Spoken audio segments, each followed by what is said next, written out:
It is now my honor and my privilege to introduce today's speaker. Our speaker today is Lieutenant Commander Daniel J. McQuate. He is a 1999 graduate of Cocalico High School and the son of Pat and Nancy McQuate of Denver. He has served in the United States Coast Guard for nearly 18 years. He graduated from Coast Guard Recruit Basic Training in Cape May, New Jersey in 1999 and the Coast Guard Officer Candidate School in New London, Connecticut in 2005. As an enlisted member, his assignments included enlisted aide for the 17th Coast Guard District Commander in Juneau, Alaska, and on board the Coast Guard cutter Kukiu in Honolulu, Hawaii. Tough duty there. Since commissioning, Lieutenant Commander McQuate has supported the Coast Guard's strategic missions of marine safety, port, waterway, and coastal security, and marine environmental protection. His first tour after Officer Candidate School was Marine Safety Unit in Louisiana, Homo, where he served as Chief of Port Operations, responsible for the inspection of 200 waterfront facilities in response to 300 oil spills per year, as well as waterway safety and security for the nationally vital Port Fortune. This tour was followed by an apprentice marine inspection tour at Sector New Orleans, where he conducted safety and security inspections on commercial vessels calling on the largest port complex in the United States. His subsequent position was Chief of Prevention at Marine Safety Unit Paducah, Kentucky, where he oversaw commercial vessel inspections, marine casualty investigations, pollution response, and waterways management for 469 miles of major rivers. His next assignment was as an intern for various players in the liquefied natural gas industry, where he learned the challenges faced by that industry on all fronts. His current position is as the Chief of Facility Compliance Safety Branch at Coast Guard Headquarters, where he is responsible for the development of doctrine, policy, and procedures for over 400 facility inspectors nationwide on over 3,750 waterfront facilities and conducting 25,000 shipping container inspections per year. Lieutenant Commander McQuate is authorized to wear the Marine Safety insignia. His personal awards include 3 Coast Guard Commendation Medals, the Army Commendation Medal, 4 Coast Guard Achievement Medals, 2 Commandant's Letters of Commendation, and the Military Outstanding Volunteer Service Medal. Lieutenant Commander McQuate and his wife Shauna currently reside in Sunderland, Maryland with their 2 daughters, Annie and Addison, and their son Cooper. Let's all give a big welcome to Lieutenant Commander McQuate.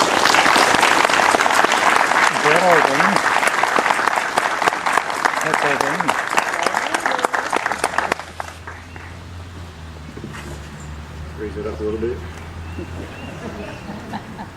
Thank you for the introduction and thank you for allowing me to speak here today.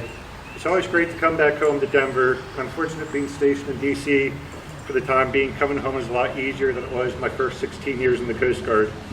Like many people growing up in a small town, I didn't appreciate Denver until I got older and realized bigger isn't always better when it comes to your hometown. A big part of my childhood was in this very park. To somebody not from here, it may seem just like another park, but being a kid in Denver, it's the center of the universe. Some of you watched me play baseball in this park. I'm sure some have sledded on the hill right behind you.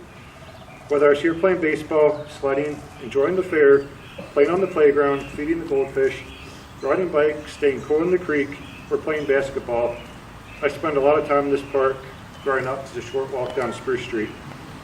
However, the one thing I never did in this park growing up was go to the corner of 8th and Main Street and really try to understand what the monument that stands there means. I know it was a memorial, and at some point I realized it was for members of our armed forces, but I don't think I really grasped that until some point after I moved away. Likewise, until my later years in high school, I didn't know what the Coast Guard was or that it was one of the 5 armed services. The Coast Guard isn't in the line of fire nearly as much as other services are, and over time, as the mission of all services have been refined, we're now in the line of fire way less than we were in World War II and earlier wars.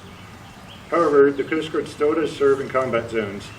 While our last members departed Afghanistan a few years ago, we still have numerous vessels in the Persian Gulf and support personnel there as well. I've been involved in the Homeland Security mission domestically for quite some time, but I've been fortunate to sleep in my own bed almost every night. This means my family and friends haven't had that worry in the pit of their stomach for my safe return for months on end like so many others have. While other service members are in harm's way considerably more than Coast Guard members, there are 2 coasties I want to briefly tell you about today. The first is Singleman First Class Douglas Monroe. Petty Officer Monroe was a native of Cleolan, Washington, and in 1939, at the age of 20, enlisted in the Coast Guard. A few years later, with World War II well underway, he was sent to Pacific Theater, and on September 27, 1942, he was attached to a Navy unit at Guadalcanal. He was in charge of a detachment of 10 boats that landed Marines on the beach, after which the 10 boats returned to their rally position. Almost immediately upon return, he was advised by the officer in charge that conditions at the insertion point were not as expected. The Marines were under attack from larger Japanese forces and needed to be extracted immediately. Monroe volunteered to lead the boats back to the beach for the evacuation. Commanding the rescue expedition, he brought the boats inshore under heavy enemy fire and proceeded to evacuate the Marines still on the beach. Though the majority of the Marines had been loaded on the boats, the last remaining elements of the rear guard were having difficulty embarking. Assessing the situation, Monroe maneuvered himself and his boats into position to cover the last group of men as they headed to the boats. In doing so, he exposed himself to greater enemy fire and was mortally wounded. For his actions, Monroe was the first, and to this date, the only Coast Guard member awarded the Medal of Honor. The second coastie I want to tell you about is Damage Controlman 3rd Class Nathan Bruckenthal, who fought in the Second Iraq War. The Iraq War is most often remembered for ground combat, and this insurgency gripped the country after the fall of Saddam Hussein as the coalition troops fought to maintain order in the nation. But to Iraq South, another war is being waged, an insurgency at sea. The war at sea is being fought over 2 oil terminals, both in the Persian Gulf, a few miles off the Iraqi coast. Crude oil made up the vast majority of Iraq's exports and was vital to their economy, so it's understood from the beginning that these 2 oil terminals must be protected by coalition forces, as their falling could potentially cause Iraq's economy to grind to a halt and throw the nation into even further chaos. On April 24, 2004, while serving as part of a Coast Guard Patrol Force of Southwest Asia aboard USS Firebolt, Officer Bruckenthal was training U.S. Navy personnel on proper boarding procedures while operating in a rigid hull inflatable boat. In the process of securing a perimeter around the oil terminal, 10 fishing vessels approached and were notified by the Navy to turn away. 9 of the vessels complied, and 1 continued towards the oil terminal. Bruckenthal had his boat pull alongside the fishing vessel, and upon doing so, the Iraqis on board detonated explosives in their cargo hold. The blast destroyed the fishing boat and sent shrapnel towards Bruckenthal's boat, flipping it over and throwing its crew in the water. Bruckenthal was mortally wounded and died from those wounds later that day. For his actions, Bruckenthal was awarded the Bronze Star Medal with Combat V. Petty Officers Monroe and Bruckenthal were probably no different than you or I growing up. Both are from small towns and probably had many memories in their hometown parks, not too much different than this one. They went to school, they worked hard, and they wanted to serve their country. Like some from Denver, Monroe and Bruckenthal never came home, leaving a void in the lives of those that loved them. I was stationed in Hawaii back in 2004 and 2005, and would occasionally have to go to Schofield Barracks, which is the Army base on Oahu. I knew troops were deployed from there, and I remember feeling like there was an air of uneasiness, but for the most part, people were smiling. From there, I wasn't stationed near a DoD base again until 2012, when I was in Paducah, Kentucky, and had to occasionally go to Fort Campbell for various reasons.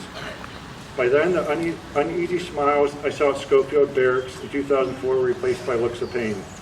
Not just physical pain, but a pain of loss. The pain that those soldiers and family members will always have after losing so many of their own in battle. Another generation of Americans have to live with this pain. The same pain is shared by many families of service members that served in other wars. Sons and daughters, husbands and wives, brothers and sisters, parents and children.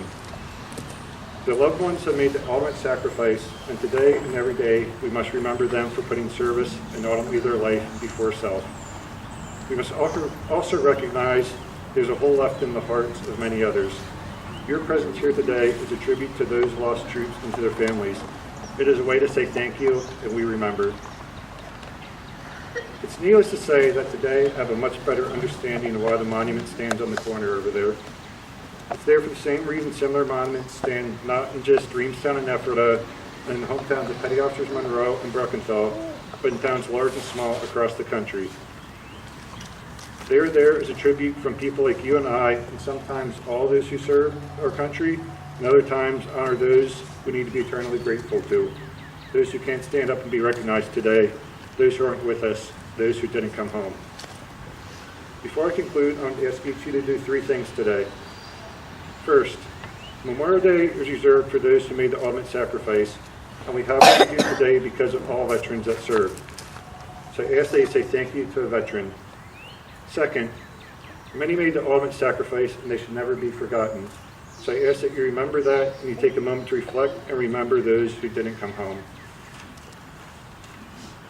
Finally, the pain I saw on the faces of the soldiers at Fort Campbell, the pain that is shared by so many, is a pain that can be hidden, but it will never go away.